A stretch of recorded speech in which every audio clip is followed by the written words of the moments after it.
Good afternoon, everyone, and thank you for joining us today for our event, Could Research Help Predict How Dementia Symptoms Progress? I'm Katie Bray, and I'm Involvement and Engagement Manager here at Alzheimer's Research UK. And it is my pleasure to welcome you to today's event, in which we will discuss research working to understand how dementia symptoms progress, which will help to improve how doctors can predict what the future may look like when they're diagnosing someone with dementia. I'll be joined by Dr. Tim Rittman and Dr. Miriam Vignando, who will share their exciting research and explore how it can help improve the quality of information offered to people with dementia. Before we get into the discussion, I'll just go over some housekeeping. So during the event, you are welcome to switch on the subtitles using the CC button at the bottom of your screen. And these subtitles are generated automatically and so not 100% accurate during the live event, but they are edited so they are correct on the event recording. And after the event today, we will send you a link to this event recording, which you'll be able to watch on our website and on our YouTube channel. And this is also where you'll be able to find all the previous event recordings like this. And during the event today, if you would like to ask a question, you'll just need to click the Q&A button at the bottom of your screen, which will bring up the box where you can type your question.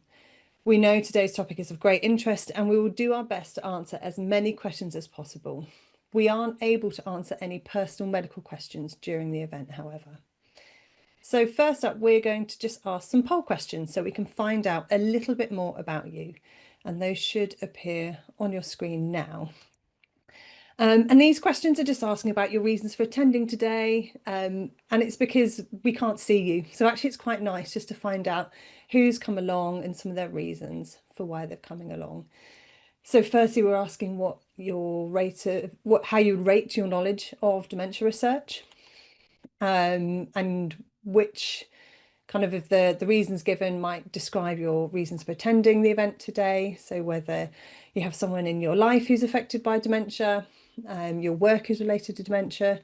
Those are often some of the common answers that we get. And then the other one is whether this is your first event that you've attended like this, so an event about dementia research. So if you've come along to one of these before, is always useful for us to understand. So I'll just pause for a minute or two just to let you have a chance to answer those.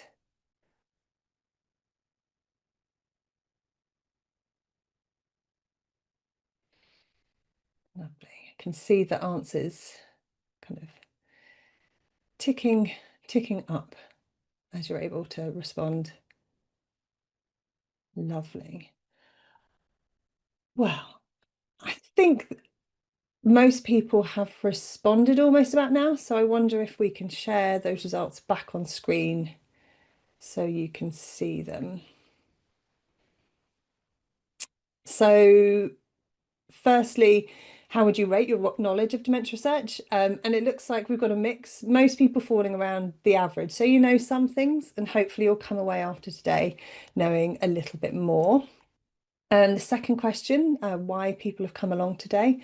So we've got a few across all the options. So some people attending who have dementia, quite a few people who have a friend or family member with dementia, or they're a carer for someone with dementia.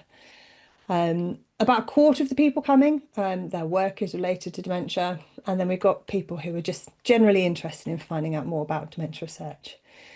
And we've got pretty much a 50-50 split between people who are coming along for the first time or for people who are return visitors. Either way, it's wonderful to have you with us. So thank you very much for joining us. And as we do have a mix of newcomers and returners, I'll just do a little bit of an introduction to who we are. So Alzheimer's Research UK is the UK's leading dementia research charity, and we're working to revolutionise the way that we treat, diagnose and prevent dementia by investing in the best research, powering the most forward-thinking scientists and joining forces with world-class organisations. But all this is only possible thanks to our amazing supporters who donate, fundraise, volunteer and raise awareness of our work, plus so much more. And with your support, we will keep going until every person is free from the heartbreak of dementia. And today's event is a fantastic opportunity to hear about some of the research that we fund here at Alzheimer's Research UK. And this research is all working to improve the lives of everyone affected by dementia. So without further ado, it's my pleasure to introduce our first guest today. And so first up, we have Dr. Miriam Vignando, who will join me on screen now. Hello, hi. Hello, hi. So I'm Dr. Miriam Vignando and I'm a research fellow at King's College London. My work starts with a very simple question, which is why does dementia look so different from one person to the next? So to find out, with my project, I'm pulling thousands of brain scans together from research centers around the world and also hospital data to build sort of charts of the aging brain. The idea behind my work is to be able to see where a person's brain sits on this chart in order to understand which are the structural and also chemical factors that may be driving these unusual changes we observe. So the ultimate scope of the project is to find a way to understand why a person with dementia's path may be so different by somebody else's, and also to find a way to develop a method to help us match the right person to the right trial and design treatments that really reflect the biology that we have in front of us when we are looking at individuals. And now it's my pleasure to introduce our second speaker from today, which is Dr. Tim Rittman. Hi there, good morning. I'm Tim Rittman. I'm a neurologist and a researcher based in Cambridge. And my interest is twofold. Firstly, I have an interest in trying to pick up memory and thinking problems as early as possible to make a diagnosis and to do that sort of looking to the future, that sort of prognosis, using particularly brain imaging and memory and thinking sort of pen and paper tests, and using machine learning and artificial intelligence to pull as much information as we can out of those brain scans and those memory and thinking tests. So that's for sort of memory clinics in general and all the sort of people who come to see us. But I have a particular interest in some rare neurodegenerative diseases called progressive supranuclear palsy and corticobasal syndrome, which are a sort of a group of diseases which cause memory and thinking and movement problems. So I have a particular interest in using brain scans and memory and thinking tests and blood tests and neuropathology to try and understand how the disease spreads through the brain in those particular disorders. I'm very much looking forward to today's discussion and debate.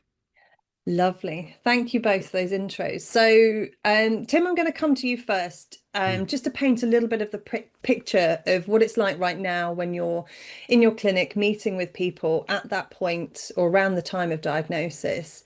So at this moment in time, what are you able to tell people about what their future might look like, what you might call their prognosis? Yeah, it's very hard. And in all honesty, we don't have any good methods for really predicting on an individual level what's going to happen to someone. So we can have some vague idea from, for example, the diagnosis that someone has. So if someone has a type of dementia called semantic dementia, which affects mainly words and language, we know that their prognosis will be better. They're going to live a lot longer than someone who has progressive supranuclear palsy, where things tend to change a lot more quickly. But even if you look at, two people with Alzheimer's disease at the beginning of their journey, they can have vastly different prognoses. And it's not only that; it's the problems that they might run into in terms of, the problems that their particular disease will cause them. Things like psychiatric issues, for example, can be very distressing and difficult to deal with.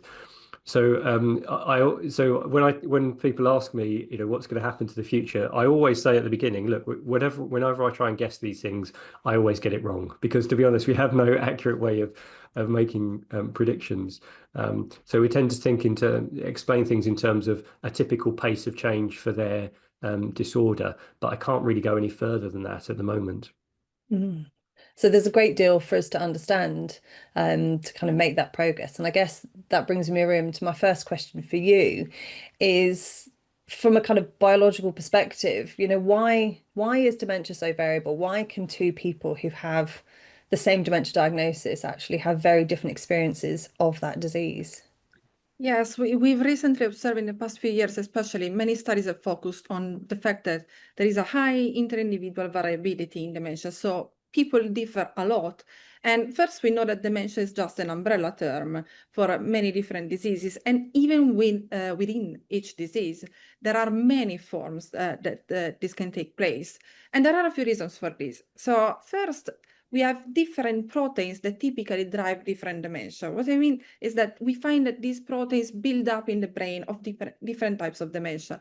So some are particularly well known, like amyloid beta and tau, that are typical of Alzheimer's, but we also have alpha-synuclein in Parkinson's or Lewy body dementia, or for some types of frontotemporal dementia, TDP-43. Second, even when the same protein is involved, it can appear in different brain regions or spread along different brain networks.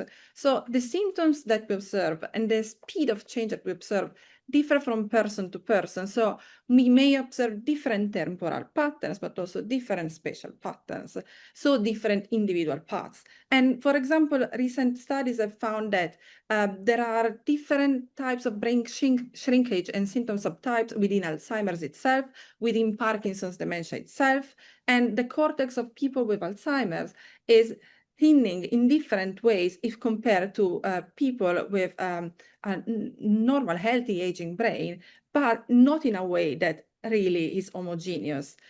Then also we have more than one protein build up. Very recent studies have found that different diagnoses have different protein builds up at the same time. And finally, and very, very, very importantly, I think that genes, lifestyle, and general health act a bit like volume knobs, turning up and down the impact that these proteins and their interaction with our brain systems can have on each individual person. So this is why two people with the same diagnostic label, may it be Alzheimer's or Parkinson's dementia, can look and progress so differently. So this is why my own research tries to build these models to understand why each person has a specific path and try to really find a way to match them to the right trials, for example. Yeah, thank you. So it's hugely complex. And Tim, is there kind of more to add clinically around kind of symptom progression and what that can mean for people? Yes, I think it can be hard to predict what sort of symptoms different people will have, and how those will affect them. And sometimes actually the impact of a symptom on someone depends not on them or the disease, but their environment and the support that they have, and how if someone is has a really supportive, fit and healthy spouse and family around them who can support them through a difficult time, that might be enough. Whereas other people who are maybe on their own have a much more difficult time. So so I think the impact of symptoms depends on the environment and the setting and the support that people have. So if that's the kind of the picture we've just painted of what the situation is now, we know that dementia is complex, but we don't have the tools to be able to translate that into really good quality information for people when they're, in clinics like Tim's being diagnosed with dementia. So the research that you're doing has a huge potential. So I just wonder if we could think a little bit more about that research and how it happens. So Miriam, coming to you, you're using kind of available data to explore this variability between people. Could you talk to us a little bit about where you get this data from and how you use it? Yeah, sure. So the project is powered by a really global mix of brain scans and clinical information, but mostly brain scans.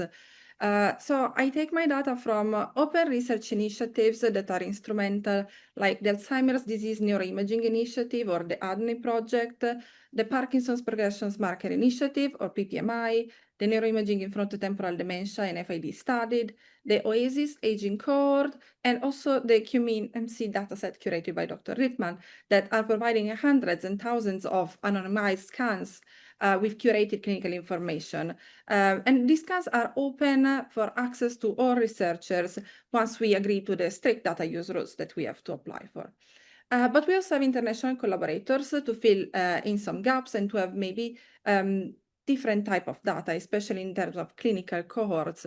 For example, we have data from different European cohorts that are managed by the Karolinska Institute in Sweden. We have data from Hong Kong, Japan, and Australia, all under data collaboration agreements. And most importantly, I think we have a carefully curated cohort of hospital data from King's College London, and in particular the South London and Maudsley cohort, where patients have agreed to donate their routine clinical MRI scan used for research. in terms of the type of data that I analyze, the workhorse is a simple structural MRI. So the same kind of MRI that many people already receive in clinical visits. And from a single picture, we can measure the thickness of the cortex in very specific brain regions, but we can also measure their surface area, their folding, their volume. And each of these measures gives us very, very rich information that, and they are very rich biological clues. When available, we also add functional data like resting state MRI or electroencephalography data, cognitive scores, symptoms ratings, but structural images alone are surprisingly informative and are crucially available almost elsewhere now. Of course, this is possible for two main reasons. First, the people who donate their data. So aging people, people living with dementia, or people at risk with dementia. Without their data and their donation of their data, we couldn't be doing this. And also the growing culture of open sharing and open data that we are seeing now in neuroscience that lets us stitch together different data sets in order to really have an increased power in the growth charts we are building. So this is more or less the type of data I'm using and how I'm using them. Lovely. And so coming to you, Tim, you're taking a similar approach using these large data sets, but also using what we often call AI or machine learning to analyze it. Could you talk to us a little bit about what we mean when we talk about AI and machine learning and the benefits of that approach for you? Yeah, it's a good buzzword, isn't it? Sort of AI is in everything these days. It's sort of artificial intelligence. So those are sort of mathematical algorithms or sort of methods that are trying to do the sort of gut instinct pattern recognition that we do as humans. It's as a standard, without thinking about it. So you see an apple, you know it's an apple. You're not quite sure how you know it's an apple, but it is. And these AI algorithms would take a picture with an apple in it, and they'll analyze all of the features and things in that particular picture, and they'll identify, well, this looks like a sort of round greeny thing. Could it be an apple? So that's the sort of way that AI works. And there's not one single AI mathematical algorithm. There's hundreds of them, and there's new ones that are coming along all the time, which work in slightly different ways. Some are simpler and easier to understand what they're doing. Some are more complex and a bit more difficult to understand exactly what they're doing and how they work. So what I'm trying to do is take that to brain scans similar to the data sets that Miriam's talked about, and try and squeeze as much information out of those brain scans as we can. Try and see things that we can't see as humans, but patterns which are in those scans and in the memory and thinking tests, to try and tell us something about this prognosis and what's going to happen in the future. Lovely. So for both of you, actually, is it safe to say that this type of research is only possible now, like 10, even 20 years ago? These approaches just wouldn't have happened. Miriam, shall I come to you first? Yeah, sure. Yes, it wouldn't really have been possible, and certainly not at the scale and precision we can achieve today. And there are a few reasons for this. For example, big open data sets only really took off in the mid-2000s. One of the most famous ones, like the Alzheimer's Disease Neuroimaging Initiative, launched in 2004. So, and most other disease-specific data sets launched soon after. So this is one of the main reasons. But then we also have new harmonization algorithms. What do I mean by harmonization? So the brain scans taken with two different scanners from the same person carry differences. Of course, to the eyes of a clinician, they really don't, because they are looking at a snapshot of their brain and they see the relevant clinical features we can see with our own eyes. But when you're converting these images in numbers, as we do, there are differences. So only in 2017 and 2018, we got the first very reliable tool to really stitch together data from different data sets without having to worry about this, because it made it possible to remove this variability associated to the machine and keep the variability associated to the person, which is what we want. And this is how we can put together Stockholm, Sydney, London data without worrying too much about this variability. Of course, it's not perfect yet, but we are doing progress with this and we have reliable models. And actually, it's quite exciting. Only last year, this type of algorithm, so this is called combat, and specifically was adapted to electroencephalography data. So functional data we can take with caps with electrodes on the scalp, which is a very non-invasive and interesting technique that we can use also to analyze brain signal. And also we have computing resources that is very, very powerful now. It has exploded in recent years. We have computing libraries that also have exploded, and they are open access for us. So we can put together very different models. Just to make an example of the actual technique I'm using at the moment, which is a machine learning type of technique. It's called normative modeling. Was only adapted to neuroimaging within the past 10 years and went live with a large-scale cloud-hosted version only in 2022.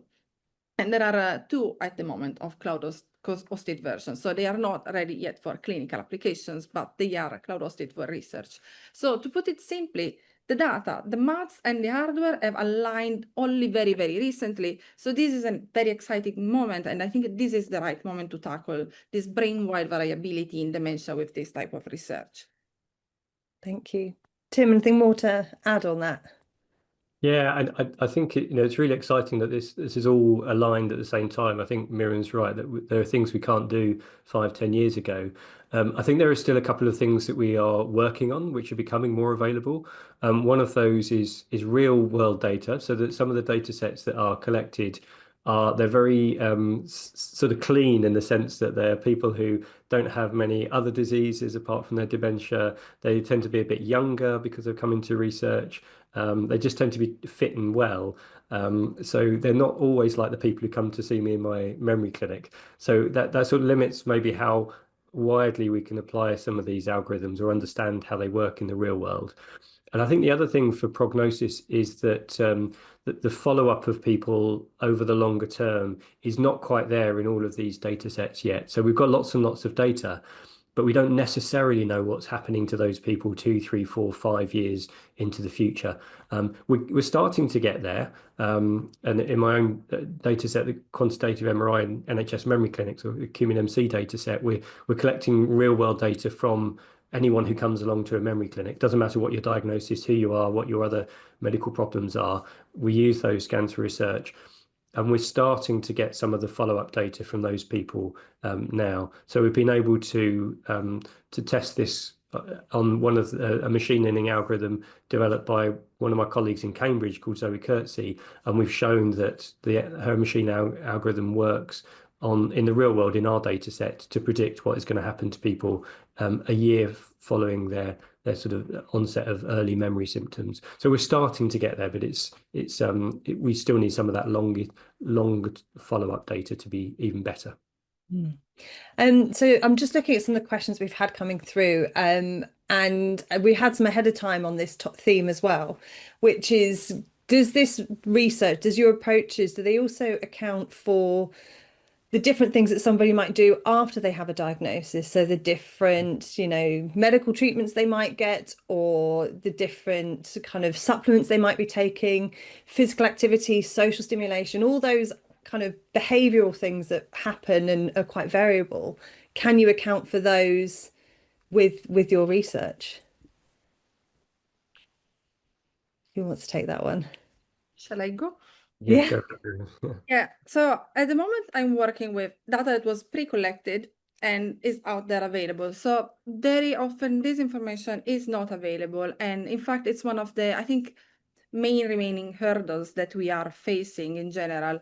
I am very interested, for example, in having access or in people collecting from now onwards, myself in the future as well, medication data or, for example, data of vitamins or other things or lifestyle interventions that people might have had and how they respond to it, because then you can really train, for example, a model to understand how somebody is likely to respond to a specific treatment that targets that kind of area.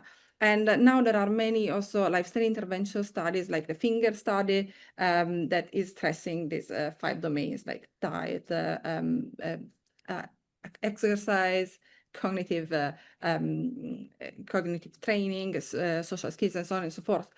So all of this we are starting to have some data in about how they work, but it would be fantastic to have access to this information for people in the future in data sets, which is now an aspect that is a bit lacking. So I will be looking forward, I will be really excited to be able to incorporate that in my research. Mm. What we're trying to do in our study is to try and link the scans that people have when they come to the memory clinic and we take for research to their medical records later on. So it saves them people having to come back for lots and lots of research visits, which is what we would do traditionally. But if we can collect some of that data, that information as people just live their lives, you go to their GPs or come back for other clinic appointments, that might be a better way of trying to capture some of that much more detailed and nuanced data, which I think may be very relevant. Fab, thank you. Thinking of the types of brain scans, you've both spoken about MRI, so magnetic resonance imaging. They produce these black and white images. One of our attendees is asking, well, why use MRI over PET scans? What's the difference in what those two scanning methods can offer you? I don't know who wants to take that one. Tim? Yeah. So probably the biggest difference is the cost. MRI scans will cost a few £100. So a typical scan is £300 or £400. A typical PET scan is £3,000 or £4,000. So it's a huge difference. And the reason for that is because when you have a PET scan, you get injected a little sort of what's called a tracer. It's like a dye in your bloodstream, which goes up into your brain, and then we do the scan and can see where that tracer goes in the brain. And that tracer tags on to some of the proteins that Miriam was talking about earlier, or it might look at inflammation or synapses and things like that. But those making those traces is hugely expensive and really quite difficult to do. So it's not unusual if you come into research for a PET scan, it might be cancelled quite often because we haven't been able to make the tracer on that particular day. So from a technological point of view, it's quite tricky. So I think thinking about PET scans is a really good idea because it can pick up on some of these proteins and some of the things we can't measure with MRI. But having said that, I think MRI is a really good general workhorse, and we can still tell a lot of things just from the MRI. And we know actually that in the studies, so the amyloid PET, that doesn't actually predict your future decline. We sort of know that already. Whereas you know that things like inflammation PET, this is work done by one of my colleagues, Maura Malpetti in Cambridge. She's sort of shown that inflammation early on does predict the course of change over time. So PET is great, but it doesn't give us all the answers, and it's technologically quite difficult. So the assumption we could also make is that there is not as much data available. If you've been talking about data sets where thousands of people, but actually for PET, there's probably fewer of those data sets and they have fewer people in them as well. So yeah, there is one large PET study of amyloid PET in the US from memory clinics there, which is not sure whether that's widely available, but it's being collated at least. But that's the only one that I'm aware of because it's much more difficult to collect the data. Lovely. So looking at some more questions, thinking about you're doing this research right now. The question everybody always wants to know is, well, when could this be something that, Tim, you're using in your clinic? What's the time scale between the research you're doing and actually the information reaching people? Don't know who wants to take that one. You want to go, Tim? Yeah, and that's sort of what I'm working on, to be honest. So part of what my lab does is develop new AI algorithms and things, but actually a lot of what we do is how can we put this into the clinic? I think we're potentially not very far away. We do have some algorithms which we know work, and we know that from research, and we know that from testing them in the real world. With some of the barriers are having the technology within hospitals to be able to run it. And probably the biggest barrier is the regulation and what we call the governance within hospitals. So who takes responsibility for the answer, in a sense?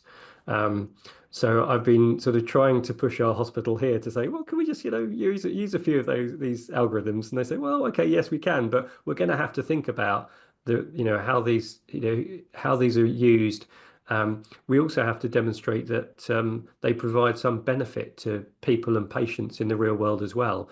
So some of that is unfortunately cost. Can we prove that these things save money?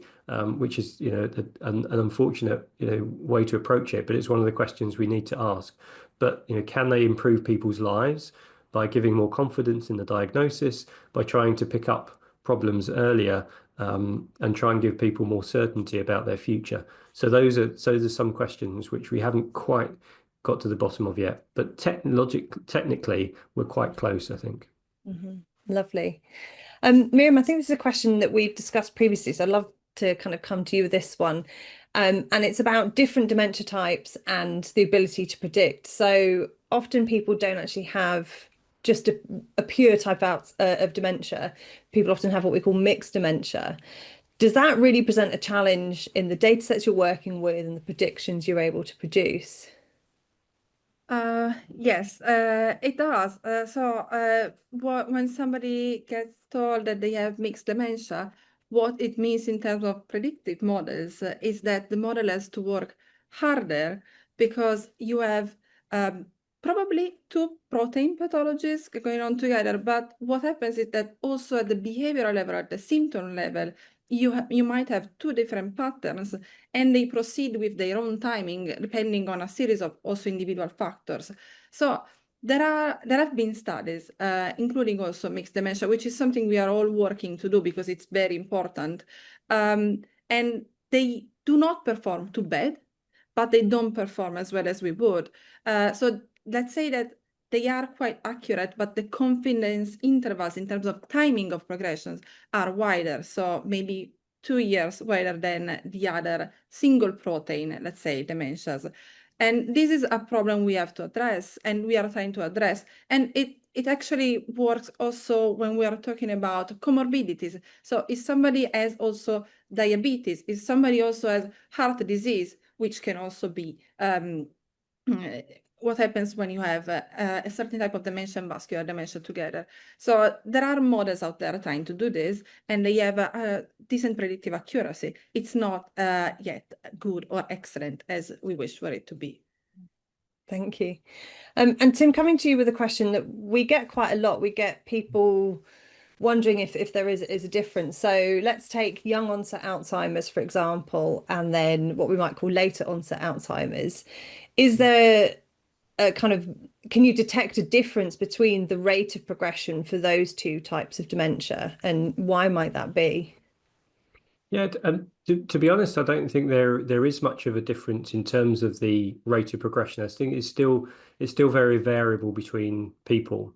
There are some sort of nuances to that. So some types of Alzheimer's disease, like posterior cortical atrophy, are more common in younger people, and that tends to change a bit more slowly. But I think the picture is slightly clouded when you're older, when you're in your 70s or 80s, because you have other diseases and things that come along. So actually, most people with dementia actually don't die from it. They die of something else. So they live with their dementia and die of something else. So it's a little bit tricky to be, entirely confident of that. But it's not that if you have young onset dementia, you're at risk of changing particularly more slowly or more quickly. There is this other type of dementia, frontotemporal dementia, which presents across the age range, but it makes up a higher proportion of younger onset people. And in some people that can be more change more quickly, but again, it's incredibly variable. So some people will live for a long time with that, some people for much shorter time. So there's not a clear pattern in between sort of younger and later onset dementias. And I guess that's what the research aims to provide an answer to. What are those things that you might be able to pick up, kind of, markers at the start of somebody's journey that would say, actually, this indicates for you it might go a bit faster, but for somebody else it could be a bit slower. Yeah. Yeah. Yeah, absolutely. Yeah. And we do know, for example, there are some different patterns on brain scans of the ways the parts of the brain that are affected at the beginning and how which parts of the brain are involved over time, which give you different sort of trajectories, so different speeds of change. So there's sort of 4 clear patterns which have been seen in different studies of change in Alzheimer's disease, for example. So those are across different studies. We've seen those 4 patterns again and again, and some progress more quickly and some progress more slowly, just based on the brain imaging changes. Lovely, thank you. And we've had a question come through live, which I'd really love to get your reflections on. So it's how much have you worked with patients and the public to shape your research? For example, which specific symptoms they might want more information on? I don't know. I'll throw it to both of you, but Tim, shall I come to you first?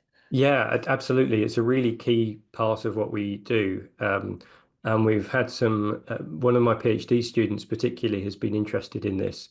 She is looking at using a type of MRI scan called diffusion tensor imaging, which looks at the structural connections in the brain, a bit like the sort of telegraph wires of the brain. And she went to our patient group and said, well, what do you want to know about? What's most important to you? And what came back very strongly from that is carer burden was a big issue.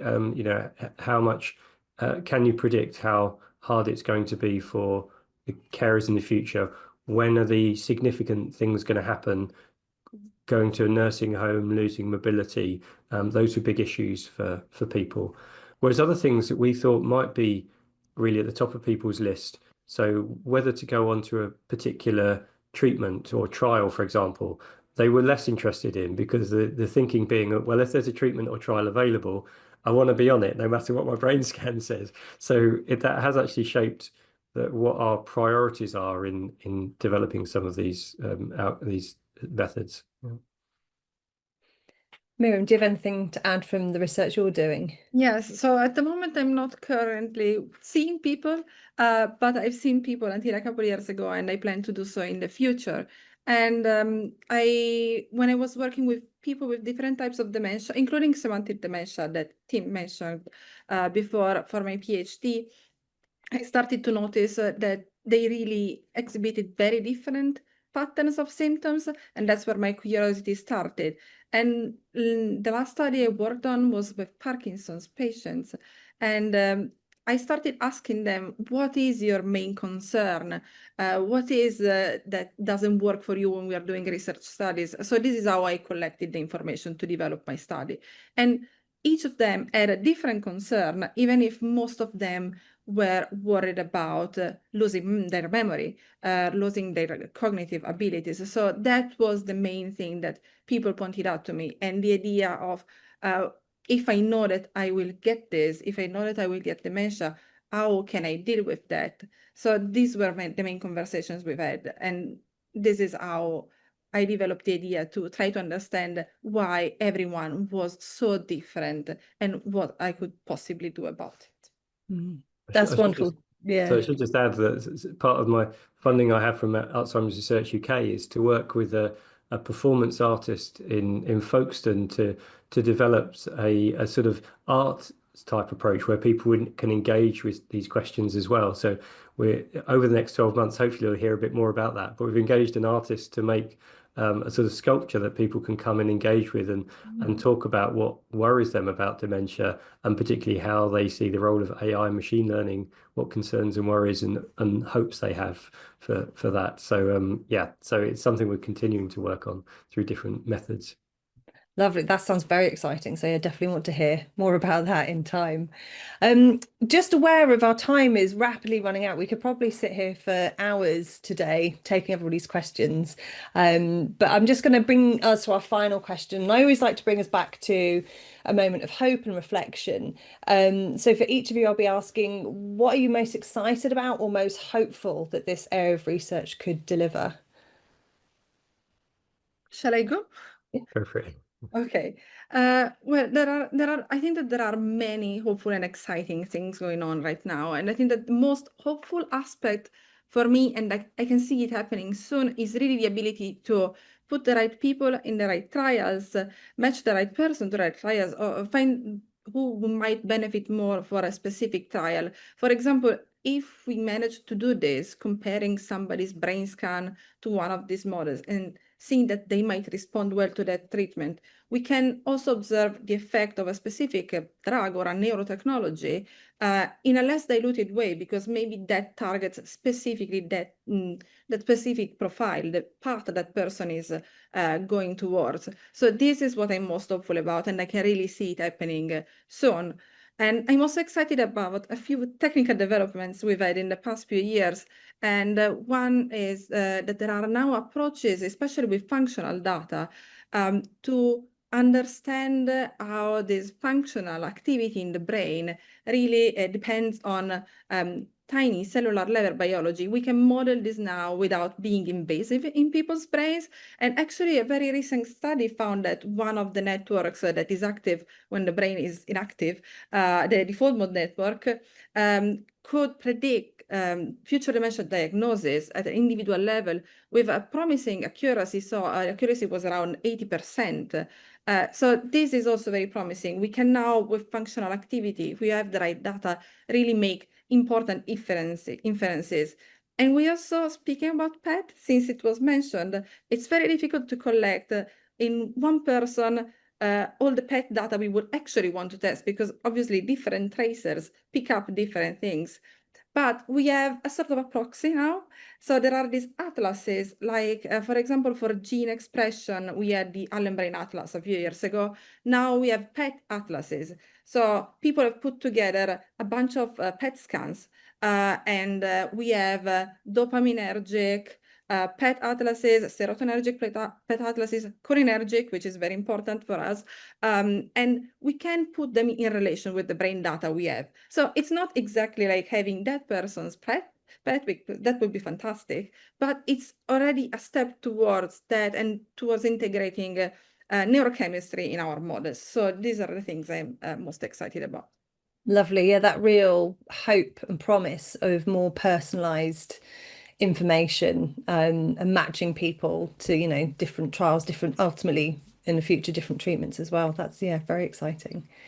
Tim, what's exciting or hopeful for you? Yeah, I'm really excited. I suppose about two things. One is that taking this research into a wide range of dementias, so not just Alzheimer's disease, but other things like frontotemporal dementia and vascular dementia, and so progressive supranuclear palsy and corticobasal syndrome. My two sort of baby diagnoses, I suppose, were the clinic that I run here in Cambridge, along with the memory clinic. So I think answering questions in those diseases which are sometimes a bit forgotten about, and dementia with Lewy bodies is a big one as well.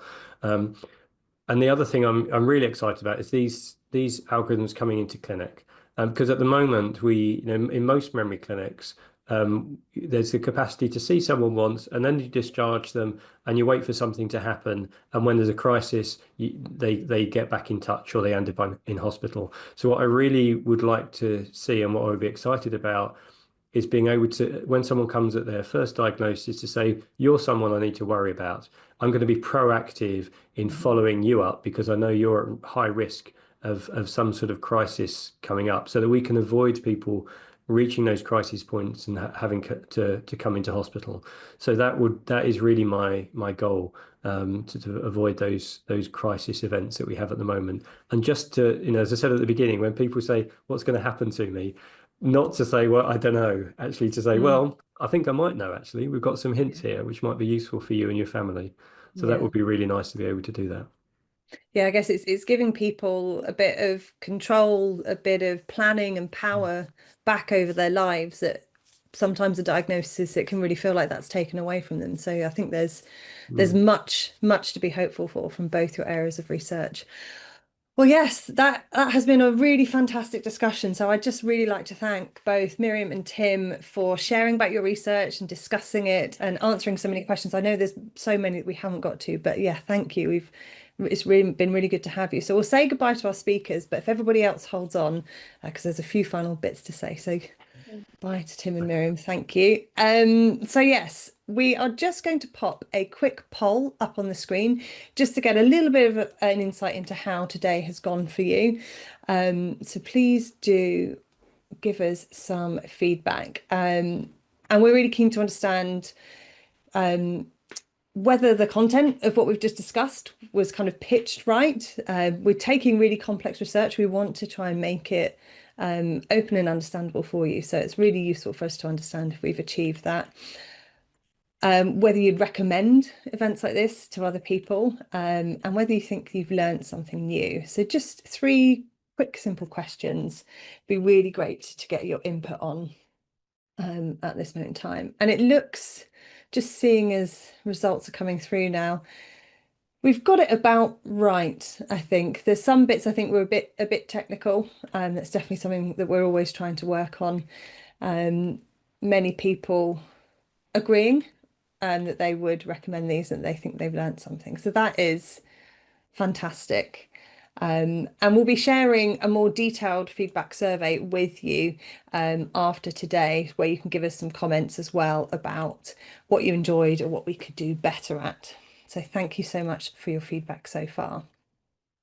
And as I said, we had so many questions come through today. My colleagues who manage the questions behind the scenes, I know, have been really busy. And if there are things that you are still seeking answers on, and you'd like somewhere to turn after today, then I'd like to point you towards our dementia research info line. So our colleagues on the info line are always here to help, and the team can answer questions and signpost on to other organisations who can offer support. So we'll put details of the dementia research info line in the chat, and we'll also be sharing them after the event today as well in our follow-up emails. You may also be interested in finding out about how to take part in research studies. And so there's a service we support called Join Dementia Research. And this is a way for you to register your interest and be matched to potential research studies. And anyone over the age of 18 can join Dementia Research. You don't need a dementia diagnosis to take part. And you can find out more on the Join Dementia Research website, or by calling our dementia research info line. And again, we'll post the details of this in the chat and in our follow-up emails. And we're busy planning our next event, which will take place in September. We haven't quite finalised all the details yet, so we can't quite share that with you. But safe to say it will be another really good discussion, and we think the theme will probably be around vascular dementia, which is something we haven't talked about for a few years. So do watch this space for details as they come through, but it's likely to be towards the end of September. So watch this space. And finally, it's just time for me to say thank you so much for coming along today and for taking the time to find out more about research, working to better predict what the future could look like after a dementia diagnosis. You've heard about the exciting and important work that's taken place that is aiming to improve the lives of everyone affected by dementia. And thank you for all your support that gets us to this point. And if you're interested in other ways to support the work of Alzheimer's Research UK, do check out our website for lots of ways to get involved. A huge thank you for joining us today. I hope you found it useful, and I hope to see you soon on a future event. Thank you and goodbye.